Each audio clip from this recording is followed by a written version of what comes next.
Akkaataa viidiyoo keenya itti bareechinu akkasuma immoo viidiyoolee keenya editingii goonee YouTube fi akkasuma gara TikTok ittiin illee gadi lakkisuu dandeenyu jechuudha. Akkamittiin viidiyoo keenya editingii goona? Viidiyoo keenya kun editingii goonee gara YouTube fi akkasuma immoo gara TikTok ittiin illee gadi lakkifachuu dandeenya. Akkasuma immoo likki jechuudha saayizii YouTube fi saayizii TikTok jechuudha. Akkamittiin adda baafannee gadi lakkisuu dandeenya?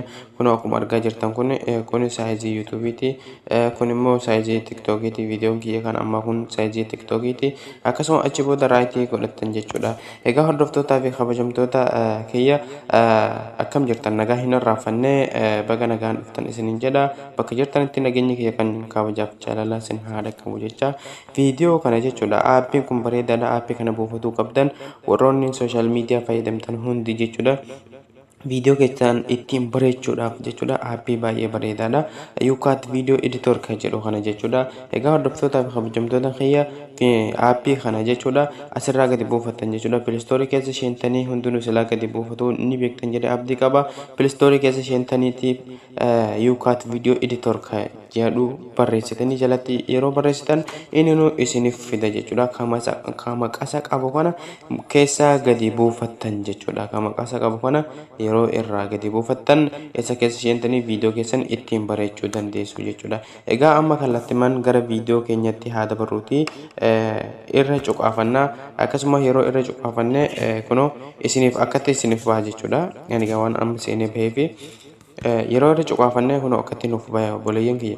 Pilaasii kana tuqattan suuraa fi waan adda addaadhaa itti galchachuu dandeessu jechuudha. Niiw piroojeektii kan jedhu kana cuqaafattan kunoo akkuma argaa jirtan jechuudha. Warroonni immoo barumsa barsiisuu barbaadan jechuudha. Maateriyaal kan jedhu kana filattu. Yeroo achi booda filattu kunoo baagiraawundii adda addaa ofumaa isinii fidanii yeroo inni ofii isinii fide isa feetan irratti cuqaafattu achi booda xiyya tuqattan jechuudha. Achi booda waa'ee barnootaa haa ta'uti meemawwan barnootaa isin agarsiisuti. Kunoo jala qabdaniituma harkistan kana kunoo paa'ii waan jettan kunoo ni agartuu waan xiyya irra jiru kana ishii cuqaafattu. Yeroo ishii cuqaafattu kunoo cuqaafattan akkatti isiniif baasa. Viidiyoo feetamoo suuraalee irra fiduu feetaa isin jedha jechuudha. Mee ani viidiyoo haa fiduuti. Kunoo hordoftoota kiyya kabajamoo akkatti isiniif fida. Viidiyoo keessan itti galchattanii jirtanii jechuudha. Kunoo akkuma argaa jirtan. Akkasuma immoo warroonni waa barsiisuu barbaadan jechuudha. Viidiyoolee keessan kunoo bilbila keessan amma kabarii hin qabu jechuudha. Kabarii kennu akkamitti keessa keenya warroonni jettan aappii makanatu hin qabu obboleeyyan kiyya. Aappii kunoo amma ani isin agarsiisaatii jiru kana isin barsiisanii jiru kana kanumatu hin qabu jechuudha. Kabariileen asumaa gadi buufatuudhaaf kunoo bakkuma ammatti cuqaafanne tana kilik godhanne jechuudha. Yeroo irra kilik godhanne kunoo ni jira maateriyaal kan jedhu kana as cuqaafannaa achi booda kunoo jala deemneeti kafeetan as keessa jala deemtanii baagiraawundii adda addaatu jira. Kafeetan gadi buufatuu dandeessan jechuudha obboleeyyan. Kunoo akkuma argaa jirtan kunoo akkasuma immoo viidiyoo keessan akka hin mul'anne illee barbaaduudhaaf jechuudha.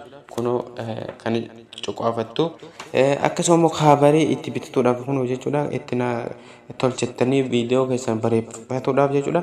Isarra cuqaafanna kunoo obboleeyyan kunoo waa takka kadhaa malee kunoo akkatti fidanna jechuudha laala. Viidiyoon keenya bareeda moo hin bareedne akkana godhachuu dandeessanii jechuudha.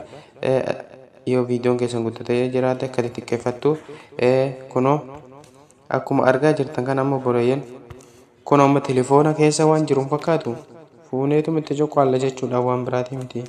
Waan telefoona keessa jiru itti wama telefoona keessa jiru irratti hiina jechuudha. Akkasuma immoo amma bilbilaan sin agarsiisaa jiru fakkaatan agartanii amma laala. Kunoo akkuma argaa jirtan kana asuma diiduma kana qabneetuma kunoo bakka kunoo kana qabneetuma bareechina jechuudha isaanii. Irra yoo guddatee jiraate hin xiqqeessinaa kunoo likkii isaa irratti itti goona kunoo amma bareedee moo hin bareedne. Viidiyoo keessa warroonni waa barsiisuu feetan akkattiin barsiisaa jechuudha. Yeroo akkatti barsiiftan kana viidiyoo keessanillee nama hawwataa. Akkasuma immoo viidiyoo keessanillee ciruu yoo barbaadan akkattiin deemuu yoo kutuu barbaadan asuma kunoo Video cuma tuqattanii tumu kuno bakka kuno tan tuqattan yeroo irra tuqattan video keessan kutee jira jechuudha. Kuteetee jira video keessan yoo feetan kuno as jala tuqxanii waa hedduutu jira wanni as jalaa sirreessan jechuudha. Videoon keessan dhugaa dhufu akkana ta'uudhaaf akkasuma immoo sagalee kiyya miyuutiin goonanii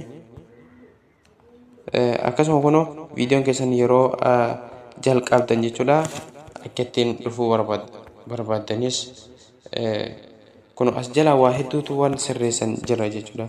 Waa hedduudha wanni sirreessuu qabnu. Akkasuma warroonni waa barsiisuu feetan kabarii kanalleen asuma isin barsiiseeti jira. Kabarii kana jechuudha asumaan keessa sheentaniituma irratti godhatuu dandeessu jechuudha. Bilayyan kiyya akkasuma immoo barreeffamalleen yoo irra barreessuu feetan akkasuma kuno haga bakki kun tuni guututtu barreeffama ta'ee suuraalee ta'ee viidiyoolee ta'ee ni eeyyama jechuudha. Akkasuma immoo kuroomaa ka jedhu kanammoo kuni waan duuba isaadhaa jiru balleessuudha. Aappiiwwan garaagaraa yeroo fayyadamtan jechuudha. Ammalleen kan biraadhaa immoo barreeffama yoo irratti dabaluu feetan jechuudha. Kun bakkuma kun tan tuqattanii barreeffama irratti dabalatanii jechuudha akka feetanitti. Achi booda raayitii godhatanii barreeffama haga barbaadan yeroo feetanitti itti barreessuu dandeessu jechuudha. Kabiraadhaa immoo ammas bilayyan kuno bakki kuno kun ilaal effect kan jedhu kuni irra cuqaafattanii as jala waa hedduutu jira kuno akkuma argaa jirtan kanala background jijjiiruu kuno akkuma argaa jirtan kana viidiyoolee jechuudha. Viidiyoo keessanillee haa ta'uuti akkasuma yeroo barsiisanillee haa ta'uuti kuno waan akkana kana viidiyoo tolchuu kuno akkuma argaa jirtan kana waan hedduutu as jala jira. As keessa sheentanii ittiin bareechuu editingii ittiin godhuu warroonni barnoota barsiistanis akkasuma immoo warroonni viidiyoo tolchatanii upload gara YouTube gootanis kuno as jala hedduutu jira jechuudha. Bilayyan waa hedduudha. As keessa sheentaniitii sirreessuu dandeessan jechuudha. Achi booda raayitii kana tuqattu jechuudha. Raayitii tuqattu yeroo irra cuqaafattan garuu waan amma irratti tottolne kana jechuudha. Gadi isiniif bu'aa achuma jala yeroo tuqattan shabakaa barbaachisa jechuudha. Intarneetii barbaachisaa gadi isiniif bu'aa achi booda isin barbaachisu jechuudha. Egaa akka ittiin fidatuu dandeessu jechuudha. Akka ittiin editingii godhatuu dandeessu. Mee amma kana haa balleessuuti.